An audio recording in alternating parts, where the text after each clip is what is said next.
Good evening, everybody. Okay. Hello, good evening, everybody. Yes. It's a bit dinner time, a bit early. I gotta start early. Hello, everyone. Yes. Okay, cool.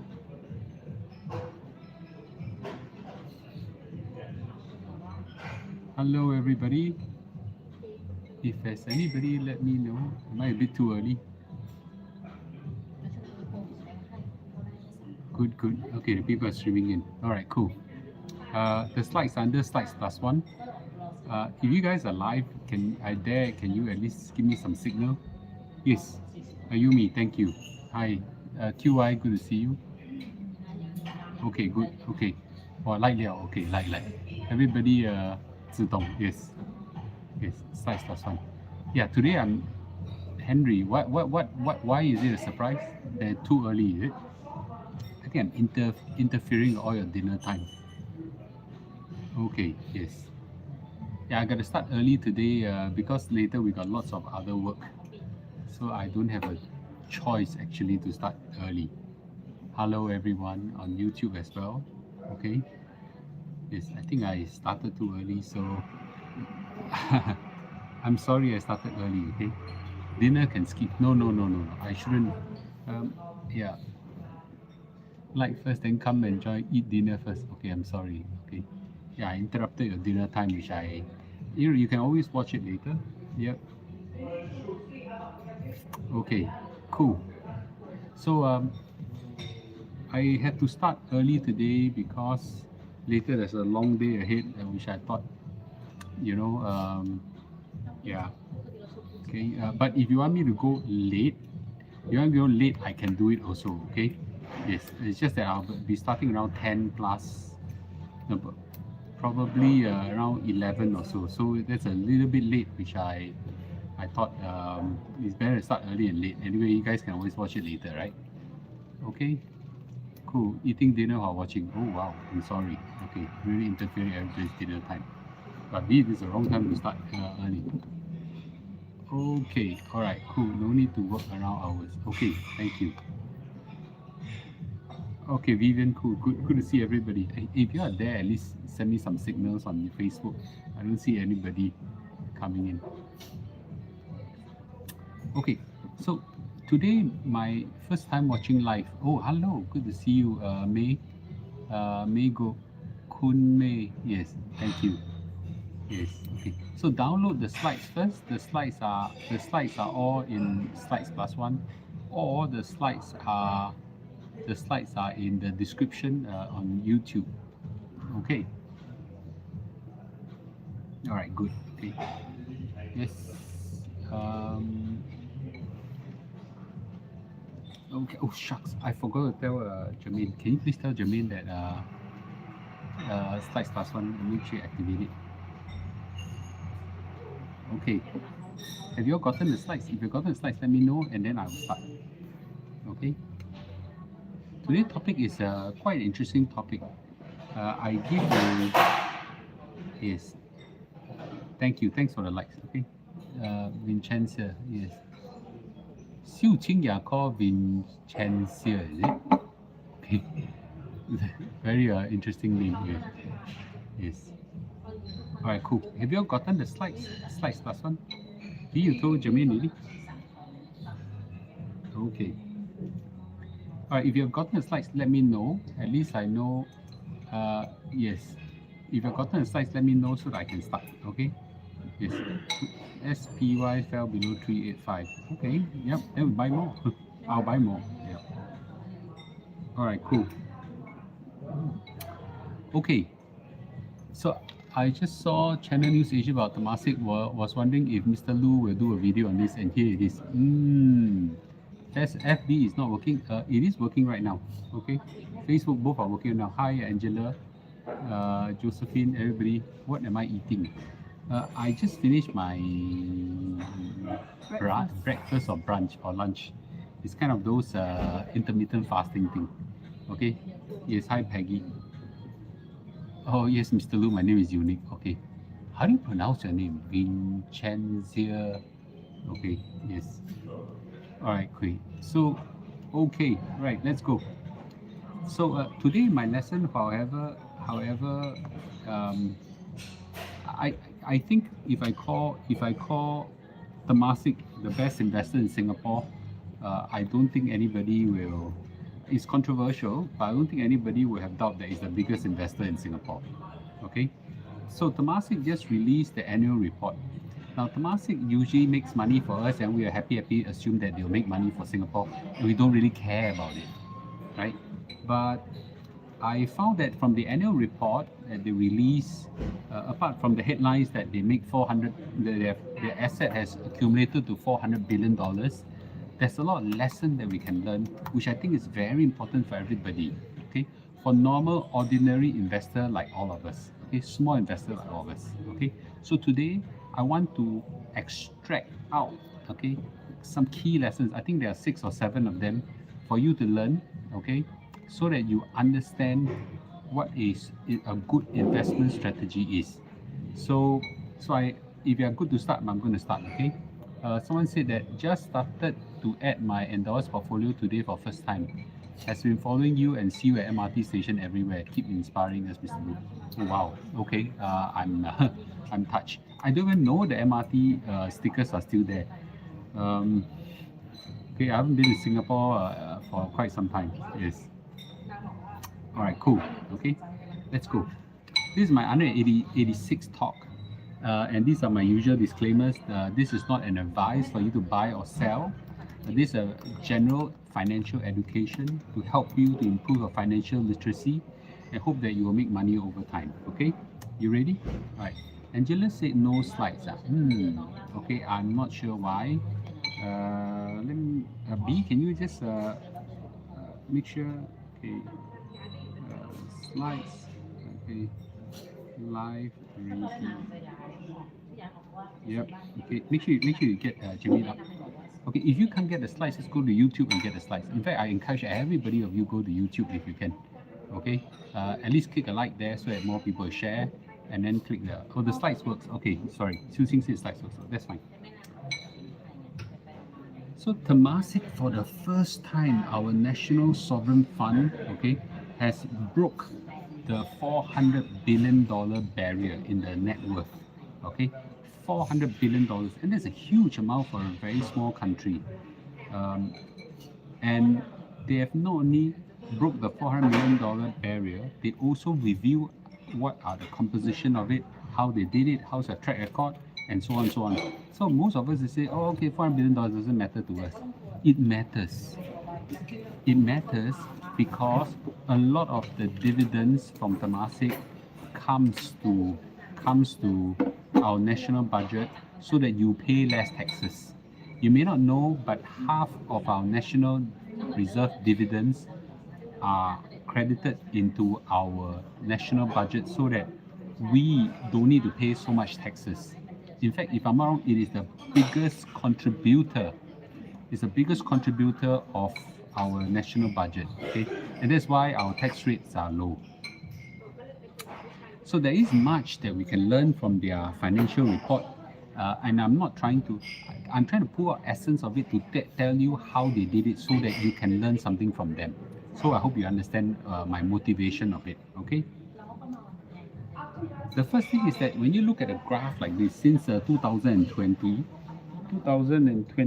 their portfolio size was only $77 billion. How did they manage to grow, phenomenally all the way to, in 20 years to some phenomenal number? Okay, so I borrowed a Malay proverb about financial management. It's called sedikit lama jadi bukit. Okay, how many of you have heard this phrase? I'm not very good in Malay, but I don't even know whether I pronounce it correctly. I think the Indonesian will pronounce as sedikit lama jadi bukit. Okay, but sedikit lama jadi bukit means a little bit at a time. Over time, you will build a whole mountain. Okay, I think our Malay and Indonesian viewers will be able to resonate with that.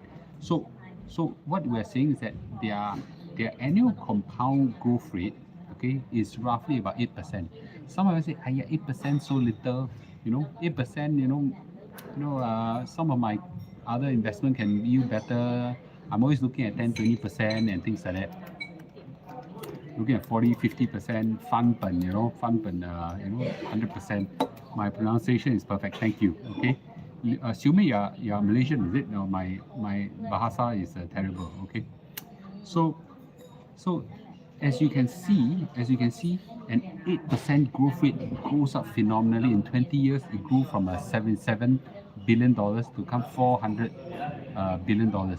You could replace 77 billion with 77,000 or 770,000, which is your money that you may have. And if you can achieve 8% growth, you grow to a phenomenal, 5 times, 5, 7, 6, 42, yeah, about 5.5 to 6 times. And that's amazing, right? That's amazing, okay? Now, for their average growth rate was 8%. It wasn't 8% consistently. It is So I'll show you the blue line. Basically, the blue line is the annual return line. Sometimes it's a negative, sometimes it's very high, sometimes it's very low, sometimes very high. Go up and down, up and down, and down, and down. What's the key lesson here? Okay, so as at last year, the annual growth rate was about 5.8%, which is about 6%. That's amazing. Okay, last year up to March was a shit year. Okay, they managed to sustain the growth. I think I went negative. Okay, with my balance across all. Their 3 years total return was about 8.8%, and their 10 years was 7%. So on average, about 8%. So their 20-year total returns was about 8% a year, and the 40-year returns were about 12. Okay, and I'll talk about that. One of the key lessons I want to impress upon everybody is this. Okay, is this. Take a look at where the arrow lands. Okay, these are the years where their total portfolio actually went negative. It went negative in 2003. Okay, that's where the Bali bomb blast happened. It went negative in 2008, 2009. It went negative in 2015. That's where the China stock market crashed and caused the entire world to crash. And then, of course, the COVID pandemic crash. The wrong slides are sent. Is it wrong slides I sent? Okay. Do you all get the right slides? I just want to make sure that you all got the right slides. Okay. Just in case you get the wrong slides, please let me know. I can correct it right now. Just let me know. Correct it. Okay. Sewu, do you get the right slides? Did you put up the right slides? Okay. Do you all get the right slides? We are getting the top 146 CPF slide. Okay. So, okay, give me a minute. What about in YouTube? Do you get the right slides? Can someone please at least let me know get the right slides? Okay. YouTube is correct. Okay. What about Facebook 1? Facebook 2? Okay. Again, YouTube got the right slides. I don't know. Oh, the two Facebook are wrong slides. Facebook all wrong slides. Okay. Okay, so sorry you all got it wrong. Don't know what my staff is doing. All you need to do is just go to YouTube and just download the slides. Okay. So sorry, I'll try to correct it. Okay. So back to this one. Even the powerful Temasek and all his greatest brain power and all these kind of people occasionally will have declines. You need to, in order to make big money, right, from $7 billion all the way to $400 billion, that's a phenomenal increase, right? In order to multiply the kind of multiple, you must be able to stomach occasional fall in your stock portfolio. Okay? But what amazes me is how little their fall is. Because those dips, okay, correspond to very fierce dip in S&P 500 or the Nasdaq. But yet their portfolio falls are very small, okay? Which basically means that they are able to harness pretty powerful, risk management, risk mitigation. They're able to stop declines from going too far. And that's pretty amazing. But whether we can do it or not, that's a separate thing. But where I'm trying to impress upon everybody is that no matter how good you are, even the powerful Temasek will have dips. So you must be able to tahan dips. Okay, you must be able to tahan dips, and that's part and parcel of investment. Okay. So another interesting insight is this, which is relevant to everybody. Okay, if you look at it right now, this is their latest distribution. Okay, close to 2/3 of their investment are outside Singapore. Two-thirds of their portfolio are outside Singapore. Okay, so which means only 1/3 of their money, are actually in Singapore only. Most of us would have a phenomenal sum of our wealth in Singapore. Okay, if Temasek were to do 2/3 out of Singapore, that's actually quite an interesting insight for everybody, right? Should we think of putting also as a benchmark 2/3 out of Singapore? Your house already one big number. What is worse is many people double out 2 or 3 houses in Singapore. That's basically 80-90% of your wealth in Singapore already, and that's quite painful already if something happens in Singapore. But they actually put 2/3 of their total asset outside Singapore. That's a good benchmark for everybody to use. Okay, hi Kaiti, good to see you. Yes. Well, your CPF may be in Singapore, but your CPF, a lot of it can be used, okay, for overseas investment as well. Okay, so you can think about that. So the next slide actually tells you where they put their money. Okay, they put, of course, about 27% in Singapore. About 1/5 of their money is in China. Okay, I don't personally like China. Okay, I don't personally like China. The title of the slides is Temasek something. Okay, if you have not gotten the right slides, okay, just go to YouTube. YouTube got the right slides. My staff is correcting it. I don't know what's taking her so long. Okay, pardon me. So and Europe, America, okay, takes up what, and Australia takes up more than 1/3 of it. Okay, so I think it's really about spreading out a globally diversified index, and that's very, very, very important for all of us to take note of. Also take note that the Temasek portfolio is very well diversified across many industries and currencies. The industries are financial sector, transportation, telecommunication, real estate, life sciences, blah blah blah blah blah, spread out throughout. Okay, and then Sing dollar takes up about half of it, but the US dollar takes about 34%, and then it's spread out. The point I'm trying to drive at is this: a globally diversified portfolio is important, and that's what the Temasek does, and that's what I keep saying. Okay, I keep saying. Kiwi, you can't find the description. Can someone please comment? On for Kiwi where you find the description? Okay. So the lesson that you learn from this is that it is very, very important. Okay, it's very important to diversify our portfolio. Okay. Yes. Interestingly, there is not one or two companies that take up majority of it. The biggest one is DBS, which takes up 7%, and then after Singtel takes up, I don't know, it's 6%. Yeah, I think Singtel takes up 6%, and then Maple Tree Investment takes up 5%, and the rest are very, very small very small companies. Okay, so. Oh, by the way, you may not realize, but the US dollar has now appreciated so much. It's now 1.41 versus a Sing dollar, which basically the portfolio you see here, 34% of our Temasek portfolio is in US dollar. So we have got a huge gain as well. Okay, thanks Wen Liang. Wen Liang actually pinned up this. put the slides on Facebook too. Can someone put the slides on Facebook once so that I can pin it up as well? Okay, so yeah, you can get from the slides from YouTube. Thanks, Wenyan.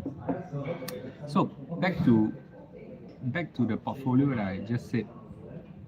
Okay, so it's important for us to diversify. Desmond, you're always asking. Kate Lu is not in Europe, so I can't get a sing. Thank you. So it's well diversified throughout the whole world, well diversified throughout many countries. So the key lessons to learn is diversification. Okay, diversification. The next slide is probably the most important slide that I want to highlight to everybody. Okay, about how you should do your investment. There are two things that you can learn from this. Number one is that the top bar represents how much Temasek invests, and the bottom one represents how much they divest. Okay, and it's very interesting. First of all, the purple is usually much more, not much more than the green, which means that every year they inject a lot of investment, put more and more money in, just keep injecting. So this represents, for a small timer like us, consistently invest over time. Those people who reach Facebook, please remember to click the like and then click follow as well. Okay. So then after that, or subscribe, not follow. Then you click the bell so you can get alert when I go live. Then after that, more importantly, is this amazing thing. Take note where I pointed my arrows. The first arrow is 2008. 2008, okay? 2008, the purple bar is much more than the green, which means they put in much more money than they take out, which means they invest a lot in that year. And what happened in 2008? What was that? Yes, 186 up this. This is the great the Great Recession, okay, the Lehman Brothers crash, great financial crisis of 2008. They invest a lot more, okay. Then let's fast forward, 2015. 2015, what happened? The China stock market crashed that caused the whole world to crash as well. Again, right? Again, they invest a hell lot more, okay, in that year as well. So fast forward 2018. 2018, the purple bar was a lot more than the green one, which means in 2018 they invest a lot. You may not know, but 2018 there was a kind of like a mini crash that was caused by the trade war between China and US. So US under Donald Trump, Key Tao Hong go crazy, whack the Chinese with high tariff, and the tariff lasted until today. And now Joe Biden is thinking of lifting the tariff so as to alleviate the inflation pressure. But that's a topic for another day.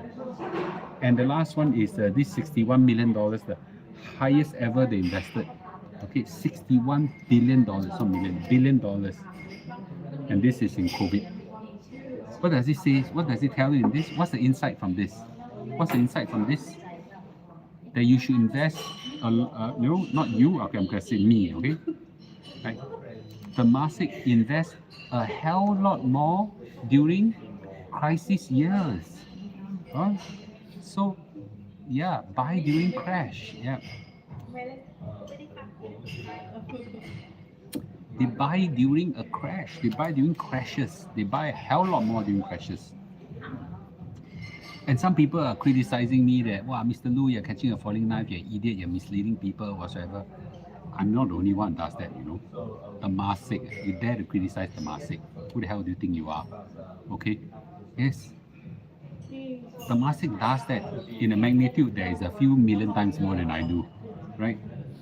A big, huge, mega amount. Okay? So you can see that how Temasek accumulates some phenomenal returns is basically invest consistently. That's number one. Number two is that they, exactly what Lewis said, they are greedy when other people are fearful. That's exactly the mantra. Okay? Yeah, but we don't know when to hit the bottom. You don't need to hit the bottom. I don't think Temasek knows when to hit the bottom. In fact, a lot of times they invest directly into the company, not in the stock market. So therefore, they buy when it's lay long time. Okay, so yes, so it's I thought it's very interesting insight that that's what they did. Okay, they invest a lot during lay long times. Okay, so if they buy, the net buy means they must be pumping more money in. And where they got money from? Temasek has lots of money, you know, all Singapore money spread out towards Temasek, GIC, and MAS, right? So they have lots of money from us. Okay, so they invest a lot during crisis time, and I thought that was very smart of them. Okay, this is a very interesting insight as well that I wanted to give you. Okay, number one is that the total shareholder return. Just think of it like compound annual growth rate, like annual growth rate. Okay, so this one since 1974 until now, 1974 is I was 2 years old only. Until now, their return is 14% a year. Now, 14% a year. Some people say, "Ayah, Warren Buffett 21%." Low, okay, it's not bad really, lah. 14%. And then every the 40-year return is about 12% a year. 30 years is 12. Then 20 years is 8. 10 years is 7. 3 years is 9. 1 year is 6. What does this tell you? Anybody make a guess? Any comments? What does it tell you? Okay. Yeah. What does it tell you? Very interestingly, right? In earlier years, when Singapore was young, it's easier to get higher returns. Okay. So that's the key number one. But I think the more reason why it's difficult to get bigger returns is their portfolio size is much bigger right now. Much bigger. Okay. Yes. So I think that's an interesting insight. So as the bigger they get, the returns are smaller. So and also earlier years are probably easier. Yep. So I think it's the same for Singapore GDP. Singapore GDP is very high in early years. Now we are a growth, we are a developed economy already. So it's kind of difficult. Okay, it's kind of difficult. Yeah. To get the kind of returns. Okay. The next slide tells a lot. Okay, kind of redeem me when I say, "Ayah, you know, kind of difficult." But actually, I thought that was kind of interesting. Okay. So the total shareholder return, again, there are blue bar, purple bar, orange bar, and all this. The blue one represents the returns of Temasek, which of course over time has gone down. I just want you to look at the orange bar. The orange bar represents the MSCI World Index. MSCI World Index, okay, and the returns of MSCI World Index actually beats Temasek in the last 10 years. Listen to me carefully. The returns of the MSCI World Index, the Morgan Stanley Composite Index, is a world index, okay, actually beats Temasek. What does it mean? This is very important. So like good to see you. Okay. I will just replace the word MSCI World Index with S&P 500. Okay, they are kind of like similar thing. They're different, but kind of similar thing. Think of it like similar. I think what's Money Hour CEO. I think they talk about having a MSCI World Index a fund that they allow people to invest in right now. It's quite so. MSCI World Index, S&P 500, Nasdaq. These are globally diversified index. The Temasek fund actually cannot beat a globally diversified index. That's very interesting, right? Yes. Our country are not growing as much as the highest growth country. Well, the MSCI World Index is a globally diversified index. Okay. So I think there is some lesson to learn from there. Okay. That the MSCI, that Temasek, okay, even stock pick, they are essentially stock pickers. They pick companies, pick stocks and things like that. And stock picking, even by the best of professional, are unable to beat MSCI World Index. Okay, so that's very interesting. You're right. Okay, Temasek has a portfolio of a lot of things, not just bonds and companies.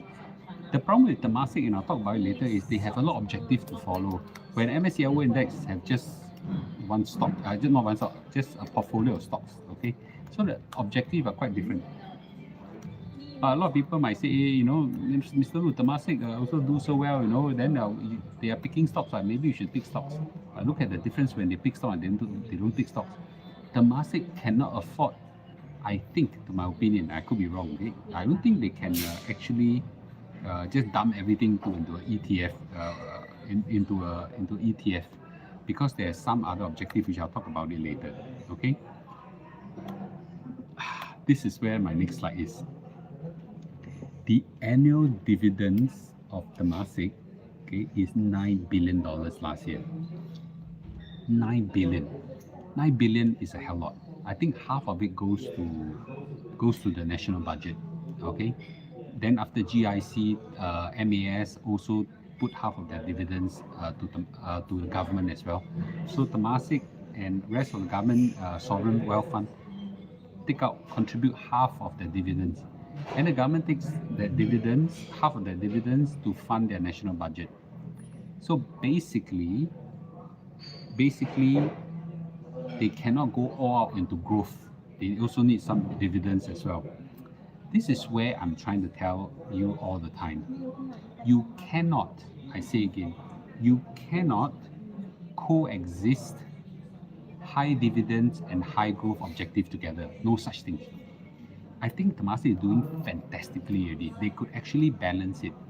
Okay? Yeah, you could actually balance it. You can take a look at 9 over 400 and 9 billion over 400 billion. Yeah, that's only 2%. But they have growth as well. So you must take a look at the total shareholder return, which is 8%, which is very good already. So in short, there's some for dividends and some for growth. But the minute you try to achieve both is very difficult. So where I'm coming from is that, you know, a good investor cannot, okay, a good investor cannot balance easily between growth and dividends. Okay, if you want dividends, you have low growth. You want high growth, you have low dividends. Okay, Temasek is trying to balance both, and that's really very amazing that they can actually achieve 8%. Okay, which means that if they were all into growth, they may even do 12-15%. You know? Yeah. So, right, cool. So the key takeaway I have, okay, is this. Okay, the few key points that I got, there's lesson for everybody that we can learn from Temasek. Number one is that compounding is a powerful tool. From $7 billion to grow to $403 billion in 20 years. That's an amazing number. You know? That's an amazing number, and we should be very impressed with them. Okay, that's impressive. Second is diversify. You know, be very, do not whack all into one or two. Now, some people say, oh, Warren Buffett say that diversification is for idiots. Are you Warren Buffett? Okay, are you Warren Buffett? Okay, only if you are Warren Buffett, then you can say this kind of thing. Okay. Second is there's no such thing as the third thing is there's no such thing as always win. There will sure be dips. For sure there will be dips, and I think Temasek is amazing that they can achieve such low losses. Okay, in those kind of crises, my losses are much bigger than Temasek. Yeah, that's quite amazing. The fourth most important thing I want to say is that Temasek invests a lot during crisis years. A lot. You know? In percent-wise, maybe even more than I thought. They invest a lot during crisis years, which is essentially what I'm doing right now. I, you know, keep on going in. On the 13th, 13 is today, is it? 13 is today. 12, alamak, okay. Over these 2 days, there'll be some bad numbers for inflation coming out by the US, so the stock market is going to go through some turbulence. Hopefully it goes down some more, then I whack some more. Go down some more, I whack some more. I don't think I'll be very happy if the stock market rebounds too fast. Okay, so that I can throw in more money. I want to space it out and buy more.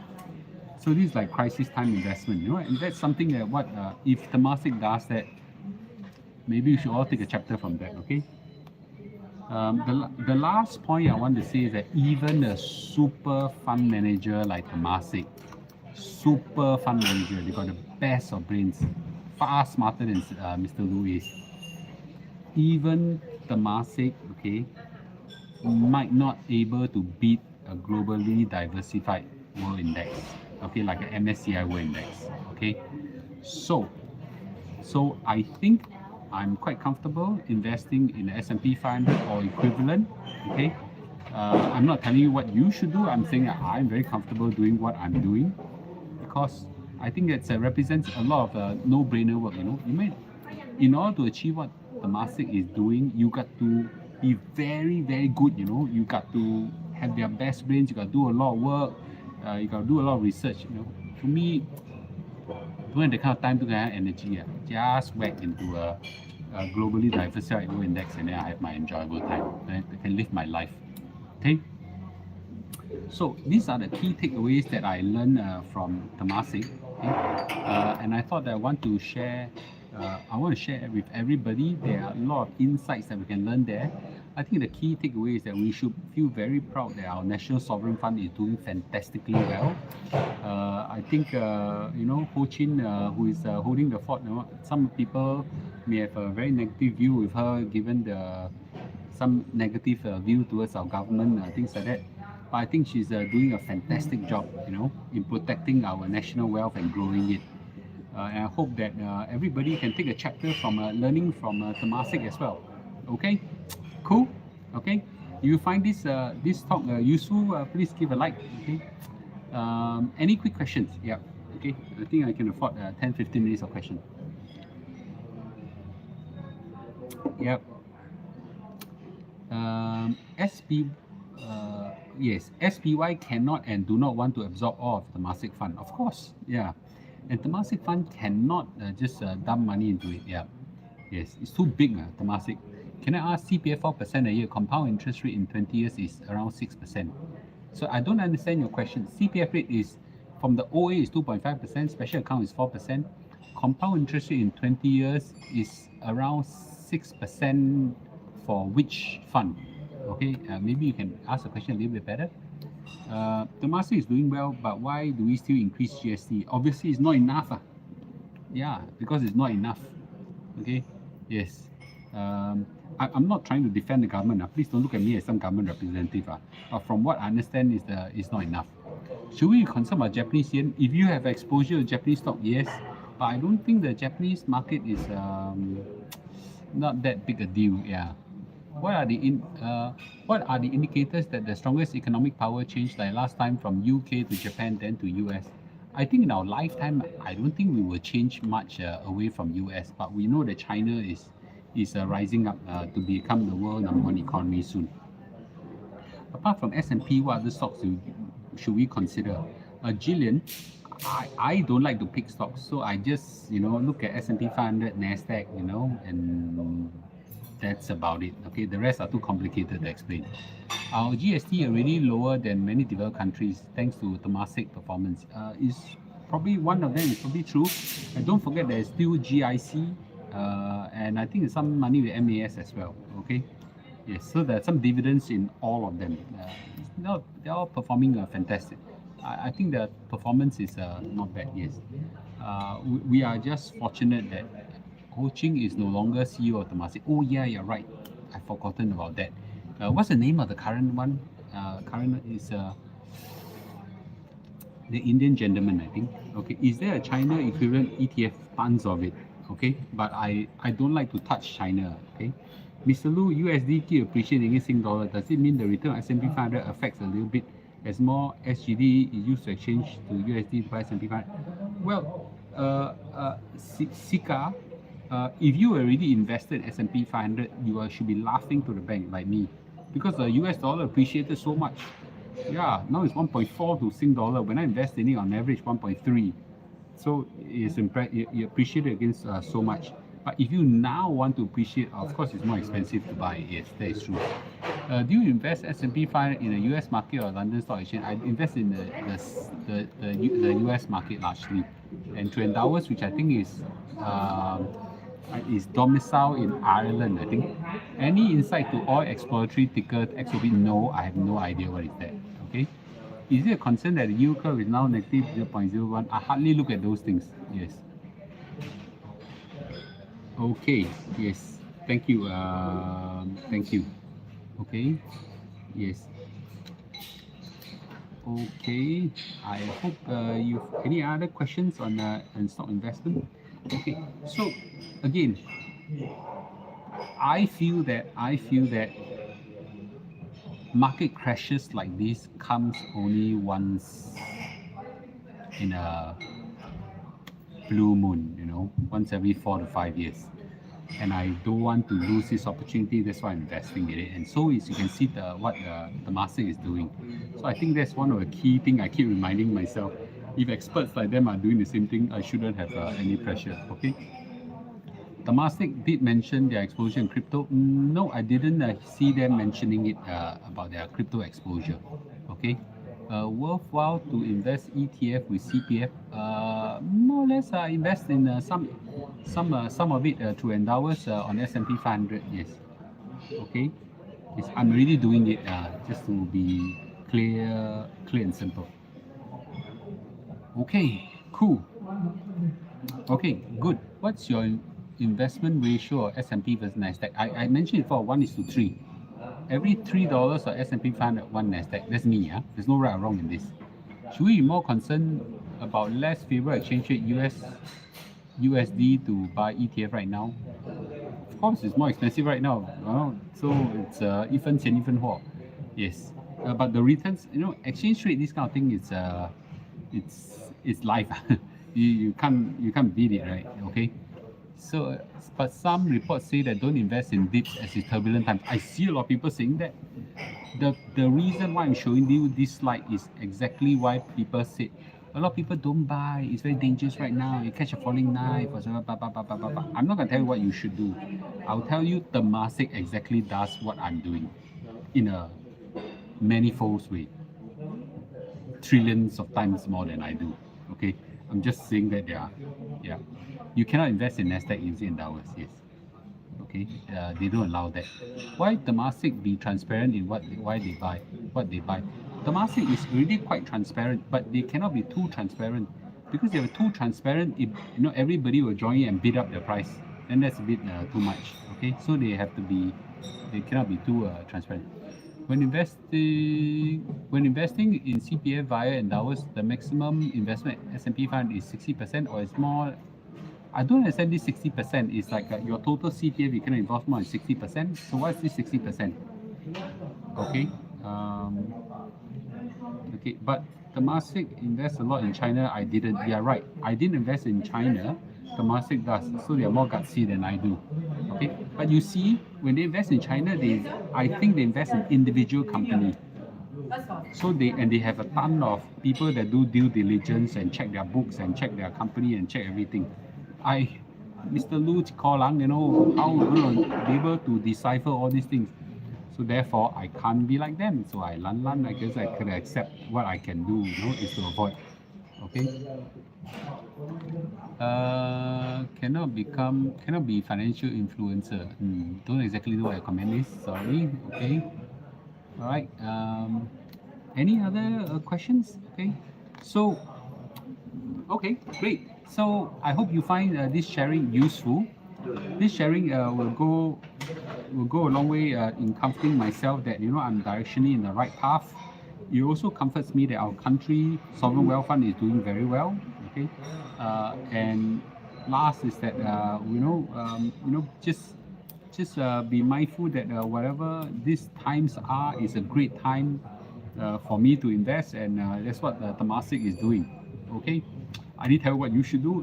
I'm just saying I'm doing exactly what I think Temasek is doing. Yes. All right. Cool. Yes. S&P 500 has some dividends, not much. Yeah. I just said just now. You cannot have dividends and growth. It doesn't coexist together. All right. Cool. All right. With this, thank you for joining us. I'm gonna turn off. The YouTube one, and then just remember to click like and share and follow. Okay. All right. Cool. All right. Okay. Thanks everybody on YouTube. Okay. Goodbye YouTube.